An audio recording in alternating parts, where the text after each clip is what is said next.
سلام سامعین، اردو کرائم تھرلرز کی اس دنیا میں آپ کی میزبان ایلیا آپ کو خوش آمدید کہتی ہوں۔ پیش خدمت ہے فریدی اور لیونارڈ۔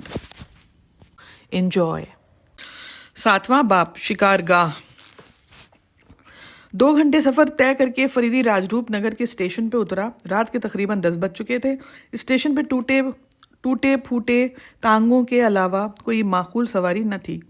فریدی نے ایک ٹانگا لیا اور نواب رشید الزماں کے محل کی طرف روانہ ہو گیا۔ نواب صاحب ایک بہت بڑے جاگیردار تھے اور پرلے سرے کے کنجوس بھی تھے۔ ان کی بے شمار دولت کی کہانیاں دور دور تک مشہور تھیں۔ بہتروں کا یہاں تک کہنا تھا کہ نواب صاحب نے اتنی دولت جو کی روٹیاں کھا کھا کے جمع کی ہیں۔ ان کے اور لواحقین تو شاہانہ زندگی بسر کرتے تھے، لیکن وہ خود انتہائی سادگی سے زندگی بسر کرنے کے عادی تھے۔ آج وہ ابھی تک نہیں سوئے تھے۔ آج دوپہری سے وہ کچھ خاص الجھن میں تھے۔ دراصل وہ بات پہ لوگوں سے الجھ جاتے تھے۔ اس وقت وہ بے چینی کے ساتھ دیوان خانے میں ٹہل رہے تھے۔ اچانک ایک ملازم ایک تشتری میں ملاقاتی کارڈ لایا جس خاموشی سے کھڑا ہو گیا۔ کرنل ایم خان، لا حول ولا قوت، یہ بھی کوئی ملنے کا وقت ہے؟ جاؤ بھیجو۔ چند لمحوں کے بعد فریدی کرنل صاحب کے بھیس میں دیوان خانے میں داخل ہوا۔ نواب صاحب نے زبردستی کی مسکراہٹ ہونٹوں پہ پیدا کی۔ فرمائیے، کیسے تکلیف کی؟ تشریف رکھیے، میں ایک بہت خاص مقصد کے سلسلے میں حاضر ہوا ہوں۔ فرمائیے، نواب صاحب نے چونک کر کہا۔ میں بہت دور سے آ رہا ہوں، ذرا دم لے لوں تو عرض کروں۔ نواب صاحب کی بھویں تن گئیں، لیکن انہوں نے پھر اپنے چہرے پہ ایسے ملائمت کے آثار پیدا کر لیے۔ کچھ پیجیے گا؟ نواب صاحب نے فریدی سے پوچھا۔ صرف پانی۔ ہاں، اب فرمائیے، انہیں پہچانتے ہیں آپ؟ فریدی نے جیب سے ایک تصویر نکال کے نواب صاحب کی طرف بڑھاتے ہوئے کہا۔ نواب صاحب نے جیسے ہی تصویر ہاتھ میں لی، ان کا چہرہ غصے سے سرخ ہو گیا۔ وہ فریدی کو گھورنے لگے۔ آپ ٹھہریے، میں ابھی آ کر آپ کو اس بات کا جواب دیتا ہوں، نواب صاحب نے کہا اور دیوان خانے میں چلے گئے۔ فریدی سگار کا کش لیتا ہوا دیوان خانے کی دیواروں پہ لگی ہوئی تصویروں کا جائزہ لینے لگا۔ تھوڑی دیر بعد نواب صاحب واپس آئے۔ ان کے ہاتھ میں ایک پستول تھا۔ فریدی چونک پڑا، لیکن اس نے اپنے اطمینان میں ذرا برابر فرق نہ آنے دیا۔ ہاں، میں اسے پہچانتا ہوں، اور تم جیسے بدماشوں کو بھی اچھی طرح پہچانتا ہوں۔ تمہاری موت تمہیں یہاں لائی ہے۔ فریدی ہنسنے لگا۔ تم ہنس رہے ہو؟ لیکن یاد رکھو، اس کے لیے تمہارے گھر والوں کو رونا پڑے گا، نواب صاحب نے اسی انداز میں کہا۔ معلوم نہیں آپ کیا کہہ رہے ہیں اور کیا سمجھ رہے ہیں، فریدی نے پرسکون لہجے میں کہا۔ میں سب سمجھ رہا ہوں، تم اس طرح مجھ سے روپیہ نہیں ایٹ سکتے۔ او، سمجھا، تو معاملہ یہاں تک پہنچ چکا ہے۔ بہت اچھا ہوا کہ میں بالکل ٹھیک وقت پہ پہنچا ہوں۔ اچھا، اب کوئی دوسری چال چلنے والے ہو؟ نواب صاحب چیخ کر بولے۔ دیکھو، یہاں بڑے بڑے سرکشوں کی لاشیں دفن ہیں۔ چلیے، یہ دوسری بات معلوم ہوئی، فریدی ہنس کے بولا۔ اب کہ تم ہنسے اور میں نے گولی چلائی، نواب صاحب جھلا کے بولے، اور پھر کل اس عمارت کا چپا پولیس سے بھرا ہوگا۔ فریدی نے مسکرا کے کہا، یہ گیدڑ بھبکی کسی اور کو دینا۔ مجھے رشید الزماں کہتے ہیں، اور میں آپ سے سچ کہتا ہوں کہ مجھے کرنل خان نہیں کہتے، فریدی نے انتہائی پرسکون لہجے میں کہا۔ وہ تو میں پہلے سے جانتا تھا، نواب صاحب نے تند لہجے میں کہا، لیکن آپ کچھ نہیں جانتے۔ فریدی نے اپنی جیب سے دوسرا کارڈ نکال کے نواب صاحب کو دیتے ہوئے کہا، یہ کیا ہے؟ میرا دوسرا ملاقاتی کارڈ ہے۔ بس رہنے دیجئے، تم اس وقت تک میری قید میں رہو گے جب تک میری لڑکی مجھے واپس نہ مل جائے۔ تو کیا آپ کو اطلاع مل گئی ہے؟ فریدی نے کہا۔ بکو مت، فریدی کے سخت الجھن میں پڑ گیا، اس سرپھرے کو کس طرح راہ راست پہ لائے۔ نواب صاحب کا غصہ دیکھ اسے الجھن ہو رہی تھی، کہیں سچ مچ گولی نہ چلا دے۔ اچانک وہ لیٹے ہی لیٹے اچھلا، اور دوسرے لمحے میں نواب صاحب کا ریوالور اس کے ہاتھ میں تھا، اور خود نواب صاحب زمین پہ۔ اگر ذرا برابری آواز نکالی تو خاتمہ سمجھو، فریدی نے دبی ہوئی آواز میں کہا۔ میں خفیہ پولیس کا انسپکٹر فریدی ہوں۔ یہ جھوٹ ہے، سراسر جھوٹ ہے۔ دیکھیے، میں آپ سے پھر کہتا ہوں کہ آہستہ بولیے۔ نواب صاحب خاموش ہو گئے، وہ ابھی تک زمین میں پڑے ہوئے تھے، فریدی کے ہاتھ میں دبے ہوئے ریوالور کو دیکھ رہے تھے۔ اٹھ کر بیٹھ جائیے، فریدی نے صوفے کی طرف اشارہ کرتے ہوئے کہا۔ نواب صاحب خاموشی سے اٹھ کے صوفے پہ بیٹھ گئے۔ معلوم ہوتا ہے اب بدماشوں نے آپ کو بھی دھمکی دی ہے، فریدی نے کہا۔ غزالہ بیچاری پہلے میرے پاس مدد کے لیے گئی تھی، بدماشوں کا اس کا علم ہو گیا اور انہوں نے اسے غائب کر دیا۔ میں کیسے یقین کر لوں کہ تم فریدی ہو؟ آپ یقین کریں یا نہ کریں، مجھے تو اپنا کام کرنا ہی ہے، فریدی نے کہا۔ اور میں یہ بھی بتا دوں کہ خفیہ پولیس کو آپ کی لڑکی پہ شبہ ہو گیا ہے کہ وہ مجھے دھوکہ دینے آئی تھی۔ بھلا وہ کیوں تمہیں دھوکہ دے گی؟ نواب صاحب نے کہا۔ فریدی نے مختصراً انہیں سارا واقعہ سنا دیا۔ اچھا ہے وہ کمبخت انہی کی قید میں مر جائے، اس نے خاندان کی عزت پہ بٹا لگا دیا ہے، نواب صاحب بولے۔ اول تو وہ بے قصور ہے، فریدی نے کہا، اگر اس معاملے کی تہہ میں واقعی کوئی بات ہے تو اس کی 100% ذمہ دار تو آپ ہیں۔ آپ نے اسے کیوں اتنی آزادی دے رکھی تھی کہ وہ ایک نوجوان پرائیویٹ سیکریٹری کے ساتھ سوئٹزرلینڈ گئی؟ ہاں، قصور تو میرا ہی ہے، لیکن تم یہ کس طرح کہہ رہے ہو کہ وہ بے قصور ہے؟ وہ تصویر محض روپیہ ایٹھنے کے لیے ہی کھینچی گئی تھی۔ غزالہ ایک تفریح گاہ میں کسی وجہ سے بے ہوش ہوئی تھی۔ پرائیویٹ سیکریٹری اسے اٹھا کے گاڑی کی طرف لا رہا تھا، کسی اس حالت میں ان دونوں کی تصویر لے لی۔ خدا کرے تم ٹھیک کہہ رہے ہو، نواب صاحب بے ساختہ بولے۔ آپ نے یورپ کے مشہور بلیک میلر لیونارڈ کا نام سنا ہے؟ ہاں، اس دوران میں اس کے واقعات اخبارات میں دیکھتا رہا ہوں۔ یہ حرکت اسی کی ہے۔ آج کل وہ ہندوستان آیا ہوا ہے اور ہم لوگ اسے گرفتار کر لینے کی فکر میں ہیں۔ فریدی نے کہا، لیکن مجھے اب بھی یقین نہیں آتا کہ تم فریدی ہو۔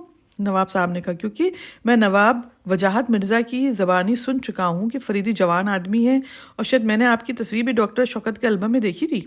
یہ بات ہے تو مجھے کسی بہت ہی پوشیدہ مقام پہ لے چلیے، میں آپ کو اپنی اصل صورت دکھا دوں۔ فریدی ہنس کے بولا اور ریوالور نواب صاحب کو واپس کر دیا۔ اچھا تو آؤ میرے ساتھ، نواب صاحب نے اٹھتے ہوئے کہا۔ فریدی ان کے پیچھے چل پڑا۔ ایک چھوٹے سے خوبصورت اور عمدگی سے سجائے ہوئے کمرے میں داخل ہوئے۔ نواب صاحب نے دروازہ بند کر دیا۔ ذرا پانی تو منگوائیے تھوڑا سا پینے کے لیے، نواب صاحب نے پوچھا۔ جی ہاں۔ نواب صاحب خود باہر چلے گئے۔ اتنی دیر میں فریدی نے اپنا میک اپ بگاڑ لیا تھا۔ واپسی پہ نواب صاحب دروازے میں ٹھٹک کر کھڑے ہو گئے۔ ارے، ان کی زبان سے نکلا۔ فریدی نے اٹھ کے پانی کا گلاس ان کے ہاتھ سے لے لیا۔ وہی، بالکل وہی، نواب صاحب بڑبڑائے۔ میں نے تمہاری تصویر غور سے دیکھی تھی، واقعی تم فریدی ہو، بیٹھو بیٹھو۔ فریدی مسکراتا ہوا بیٹھ گیا۔ بھئی معاف کرو، میں نے تمہیں نادانستگی میں کافی برا بھلا کہا ہے، نواب صاحب نے معذرت کی، اور میں نے بھی تو محض جاننے کے ڈر سے آپ کی شان میں گستاخی کی، جس کی میں معافی چاہتا ہوں۔ کوئی بات نہیں، کوئی بات نہیں، اب میں بالکل مطمئن ہوں۔ جس وقت مجھے بدماشوں کا خط اور غزالہ کی تصویر ملی، میرے دل میں سب سے پہلے تمہارا ہی خیال آیا تھا، کیوں نہ تم سے مدد لوں۔ بہرحال میں حاضر ہو گیا۔ فریدی ہنس کے بولا، واقعی تم بہت دلیر ہو، جیسا سنا تھا ویسے ہی پایا۔ سب آپ بزرگوں کی دعائیں ہیں۔ مجھے وجاہت مرزا کی زبانی معلوم ہوا کہ تم نواب عابد علی خان مرحوم کے لڑکے ہو۔ نواب صاحب نے کہا، مرحوم میرے کلاس فیلو تھے اور میرے دور کے عزیز بھی ہوتے تھے۔ ارے بھائی، تم تو اپنے بچے ہو۔ اس رشتے پر مجھے مزید خوشی ہوئی۔ فریدی نے سعادتمندانہ انداز میں کہا، مجھے بھی معلوم ہوا ہے کہ تم محض شوق کی بنا پہ اس محکمے میں کام کر رہے ہو۔ تمہارے والد مرحوم کو بھی سرخ رسانی کا بڑا شوق تھا، آخر کیوں نہ ہو، انہی کے تو بیٹے ہو۔ فریدی کو خوف محسوس ہوا کہ کہیں اب نواب صاحب والد مرحوم کی سرخ رسانی کا کوئی واقعہ نہ سنانے لگیں، اس لیے وہ جلدی سے بولا، ہاں تو ذرا وہ خط بھی مجھے دکھائیے، میں ابھی لاتا ہوں۔ کہہ کے نواب صاحب کمرے سے چلے گئے۔ چند منٹ بعد وہ واپس آئے اور انہوں نے ایک لفافہ فریدی کی طرف بڑھا دیا۔ اس میں ایک ٹائپ کیا ہوا خط تھا، ایک تصویر ویسی ہی تصویر تھی جیسی غزالہ نے فریدی کو دکھائی تھی۔ فریدی خط پڑھنے لگا، نواب صاحب، اپنی بیٹی کے کرتوت ملاحظہ کیجئے، بے شمار تصویروں میں سے ایک روانہ ہے۔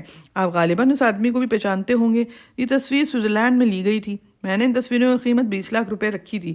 آپ کی صاحبزادی بجائے اس کے کہ آپ سے مشورہ کرتی، خفیہ پولیس کے پاس جا پہنچی۔ حالانکہ انہیں اس معاملے میں کافی محتاط رہنے کی ہدایت کی گئی تھی، مجبوراً ہمیں انہیں گرفتار کر لینا پڑا ہے۔ اگر آپ اپنی بیٹی کی واپسی ان تصویروں سمیت چاہتے ہیں تو کل رات کے 9 بجے مطلوبہ رقم کے ساتھ شہر آئیے، اور وکٹوریہ پارک میں وکٹوریہ کے بت کے پیچھے آپ کو تصویر میں نگیٹیوز واپس مل جائیں گی اور آپ کی صاحبزادی بھی رہا کر دی جائیں گی۔ مگر واضح رہے کہ اگر آپ نے کوئی بھی چال چلنے کی کوشش کی تو پھر نتیجے کے آپ خود ذمہ دار ہوں گے۔ اس سلسلے میں آپ کی جان بھی جا سکتی ہے اور آپ کی صاحبزادی کی عزت بھی۔ روپیہ ہمیں کل ملنا چاہیے، ورنہ دیر ہو جانے کی صورت میں پھر آپ کو موجودہ رقم کا 1.5 گنا اور زیادہ ادا کرنا پڑے گا۔ جب آپ مطلوبہ رقم لے کے آئیں گے تو آپ کو طرح آنا ہوگا۔ ایک بار پھر متنبہ کیا جاتا ہے کہ کافی احتیاط سے کام لیا جائے۔ فریدی خط پڑھ کے کچھ دیر خیالات سے الجھتا رہا، پھر دفتن بولا، سب سے پہلے تو میں آپ کو آپ کی صاحبزادی کی بے گناہی پہ مبارکباد دیتا ہوں۔ میں تمہارا مطلب نہیں سمجھا، نواب صاحب نے کہا۔ بدماشوں کے پاس اس تصویر کے علاوہ کوئی دوسری تصویر نہیں ہے۔ میں اب بھی نہیں سمجھا۔ یہی تصویر مجھے غزالہ نے بھی دکھائی تھی اور یہی تصویر انہیں سوئٹزرلینڈ میں بھی ملی تھی۔ اس کا مطلب یہ ہے کہ بدماشوں کے پاس اس کے علاوہ اور کوئی تصویر نہیں ہے، اور اس کا 100% مطلب یہی ہے کہ اس تصویر کے بارے میں غزالہ نے بالکل صحیح بیان دیا تھا۔ وہ تو ٹھیک ہے، نواب صاحب نے کہا، مجھے بھی یقین نہیں آیا تھا غزالہ لاکھ آزاد خیال سے ہی، مگر وہ اتنا نہیں گر سکتی۔ اب سوال پیدا ہوتا ہے کہ آخر گلو خلاصی کس طرح ہو؟ 20 لاکھ روپیہ تو کم از کم میرے بس کی بات نہیں ہے۔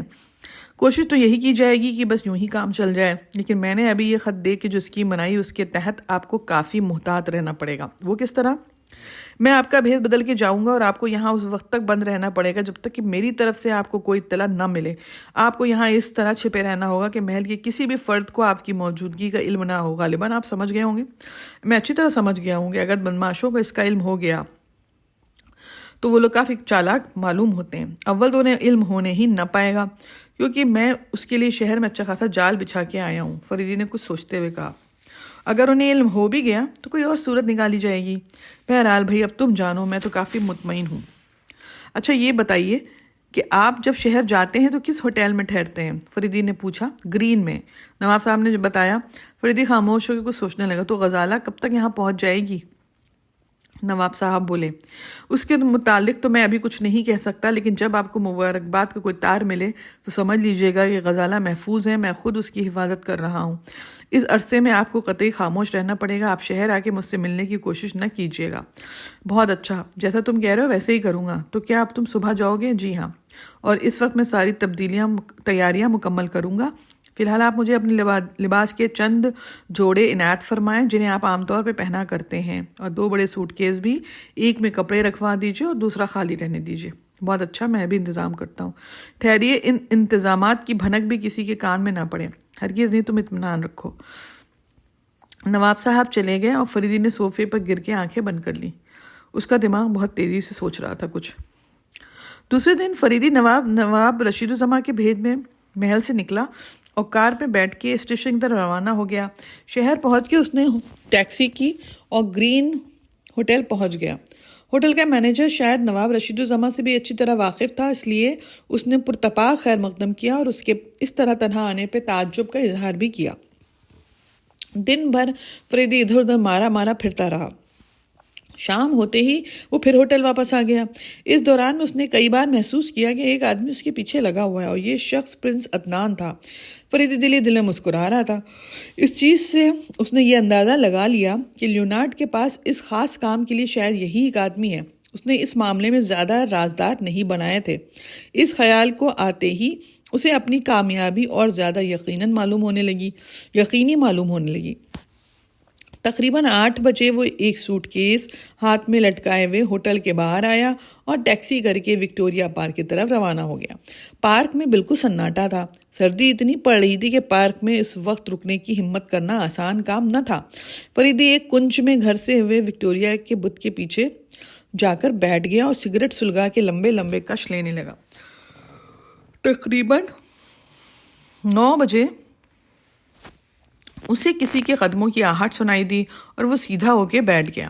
آنے والے نے اپنے کوٹ کے کالر سے اپنا چہرہ چھپا رکھا تھا، لیکن فریدی نے اس کے اس انداز سے پتہ لگایا کہ وہ پرنس عدنان ہے۔ فریدی یوں ہی بے پرواہی سے سگریٹ پیتا رہا۔ پرنس عدنان اس کے قریب آ کے بیٹھ گیا اور آہستہ آہستہ بڑبڑانے لگا، لوگوں نے اس پارک کو بھی عیاشی کا اڈا بنا لیا، بھلا کوئی تکے اتنی رات گئے یہاں؟ اس نے یہ سب اس انداز سے کہا جیسے وہ کوئی پولیس آفیسر ہے۔ کہیے جناب، آپ کون اور اس وقت یہاں کیا کر رہے ہیں؟ اس نے فریدی سے پوچھا۔ آپ کون ہوتے ہیں پوچھنے والے؟ فریدی نے تلخ لہجے میں پوچھا۔ میں ابھی بتاتا ہوں میں کون ہوں۔ یہ تو اسی وقت سمجھ میں آئے گا جب تمہارے ہاتھوں میں ہتکڑیاں ہوں گی۔ ابھی کل میں یہاں پر ایک نوجوان لڑکی بے ہوش پائی گئی تھی، کمبختوں نے عیاشی کا اڈا بنا لیا اس پارک کو۔ میں، فریدی ہکلانے لگا، میں مسافر ہوں۔ مسافر ہو تو کسی ہوٹل میں جاؤ، یہاں کیوں جھک مار رہے ہو؟ کیا بتاؤں صاحب، اسٹیشن پہ جیب کٹ گئی تھی، سمجھ میں نہیں آتا کہ اب اس وقت میں کہاں جاؤں گا۔ بہت اچھے نواب رشید الزماں، پرنس عدنان ہنستا وہ بولا، آپ اپنی لڑکی سے زیادہ سمجھدار ہیں، کہیے رقم لائے ہیں؟ میری بیٹی کہاں ہے؟ گھبرائیے نہیں، وہ آپ تک بحفاظت پہنچ جائے گی۔ تصویریں نیگیٹو سمیت اپنے ساتھ ہی لیتا آیا ہوں۔ لڑکی آپ کو اس وقت ملے گی جب ہم لوگ روپیہ گن کے اطمینان کر لیں گے۔ اگر میری لڑکی کو ذرہ برابر بھی کوئی ضرر پہنچا تو یاد رکھنا کہ 20 لاکھ کے بجائے تم لوگوں سے 40 لاکھ وصول کر لوں گا۔ ابھی تم لوگ مجھے جانتے نہیں ہو، فریدی نے کہا اور سوٹ کیس اس کی طرف بڑھا دیا۔ پرنس عدنان سوٹ کیس ہاتھ میں لے کر تولا اور زمین میں رکھ دیا۔ اس میں 1000 کے نوٹ ہیں، فریدی نے کہا۔ خیر دیکھا جائے گا، یہ لیجیے تصویریں۔ پرنس عدنان نے فریدی کے ہاتھ میں ایک اور لفافہ دے دیا۔ فریدی نے تصویریں نکال کے دیکھی، ان میں نیگیٹو موجود تھا۔ اس نے لفافہ جیب میں رکھا۔ میں کس طرح یقین کر لوں کہ تم نے ساری تصویریں دے دی ہیں؟ فریدی نے کہا۔ آپ یقین کیجئے کہ ہم لوگ معاملے کے پکے ہیں۔ لیکن ہم لوگ کس طرح یقین کر لیں کہ اس سوٹ کیس میں رقم پوری ہے؟ اس کا تو تمہیں یقین ہونا ہی چاہیے، فریدی نے کہا۔ ایسی صورت میں جبکہ کہ میری لڑکی تم لوگوں کی قید میں ہے، میں تمہیں بھلا کس طرح دھوکہ دے سکتا ہوں؟ ہاں یہ بھی قاعدے کی بات ہے۔ اچھا کل شام تک آپ کی لڑکی بحفاظت تمام آپ تک پہنچ جائے گی۔ پرنس عدنان جانے کے لیے مڑا، لیکن دوسرے ہی لمحے میں فریدی نے اچھل کے اسے دبوچ لیا۔ پرنس عدنان نے اس کی گرفت سے نکل جانے کے لیے کوشش کی، لیکن فریدی نے 2-3 بار اس کا سر سنگ مرمر کے اس چبوترے سے ٹکرایا جس پر وکٹوریا کا بت نصب تھا۔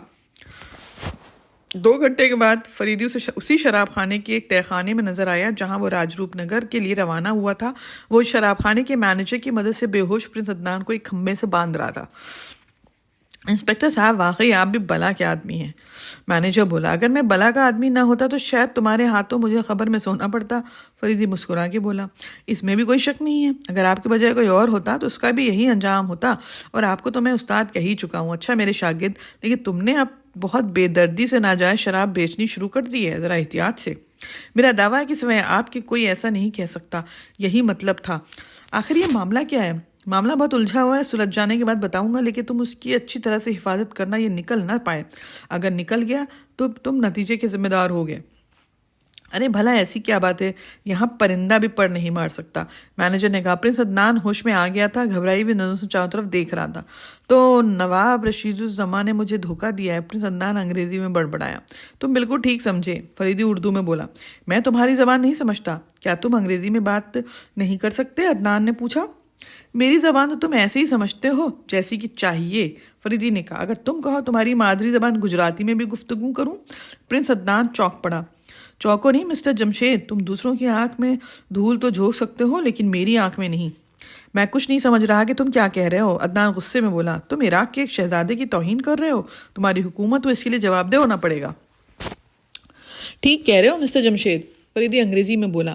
ہماری حکومت بہت عرصے سے تمہاری تانک میں ہے، کیا بکواس ہے؟ کون جمشید؟ کیسا جمشید؟ تمہیں غلط فہمی ہوئی ہے۔ جناب مجھے تو عموماً غلط فہمی ہوا کرتی ہے۔ ہم تم سمجھتے تھے کہ شاید میں تمہاری اس تصویر والی دھمکی سے ڈر کے تمہارا پیچھا چھوڑ دوں گا؟ کیا فضول بکواس لگا رکھی، مجھے تو کھول دو فوراً ورنہ اچھا نہ ہوگا، عدنان چیخ کے بولا۔ اگر میں تمہیں یہاں سے رہا بھی کر دوں تو شبہ کے تحت تمہیں حوالات میں رہنا پڑے گا۔ تم کیا سمجھتے ہو؟ میرے پاس تمہارے سیاہ کارناموں کا پورا ریکارڈ موجود ہے، اور تمہاری انگلیوں کے نشانات بھی ہیں جو میں نے اس کاغذ سے حاصل کیے جو تم چھپنے کے لیے نیو اسٹارٹ کے دفتر میں دے کے آئے تھے۔ عدنان کے چہرے پہ پسینہ پھوٹ پڑا۔ سب بکواس ہے، وہ چیخا۔ خیر بکواسی صحیح، فریدی مسکرا کے بولا۔ یہ بتاؤ لیونارڈ کہاں ہے؟ لیونارڈ کے نام پہ پرنس عدنان بری طرح چونک پڑا اور حیرت سے فریدی کو گھورنے لگا۔ اس طرح گھورنے سے کام نہ چلے گا، یہ تو تمہیں بتانا ہی پڑے گا۔ اس وقت تم حکومت کی حراست میں نہیں بلکہ ذاتی طور پہ براہ راست میری حراست میں ہو، اور میں اس راز کو اگلوانے کے سلسلے میں تمہیں قتل کر دینے سے بھی گریز نہ کروں گا۔ فریدی کے چہرے پہ عجیب قسم کے شفقانہ آثار پیدا ہو گئے جنہیں دیکھ کے شراب خانے کا مینیجر بھی کام کیا۔ انگیٹھی میں کوئلے دہکاؤ، فریدی نے مینیجر کی طرف دیکھ کر کتو حکمانہ لہجے میں کہا۔ بہت بہتر، میں لوہا سرخ کر کے تمہارے جسم پہ اتنے داغ ڈالوں گا کہ سیاہ ہو کر رہ جاؤ گے، فریدی نے کہا۔ لیکن آخر کیوں؟ میری حکومت۔ چپ رہو حکومت کے بچے، فریدی گرج کے بولا۔ جو میں کہتا ہوں، جو میں پوچھتا ہوں اس کا صحیح جواب دو، ورنہ ابھی ساری حقیقت معلوم ہو جائے گی۔ میں نہیں جانتا، عدنان نے گھٹی ہوئی آواز میں کہا۔ اتنی دیر میں مینیجر دہکتی ہوئی انگیٹھی لے کر آ گیا تھا۔ اس میں سرخ ہونے کے لیے لوہے کی ایک سلاخ ڈال دو، فریدی نے مینیجر سے کہا۔ عدنان سر سے پیر تک کانپ گیا۔ فریدی سرخ ہوتی سلاخ کو بغور دیکھ رہا تھا۔ سلاخ کے سرخ ہو جانے پہ فریدی اسے انگیٹھی سے نکال کے آہستہ آہستہ عدنان کی طرف بڑھنے لگا۔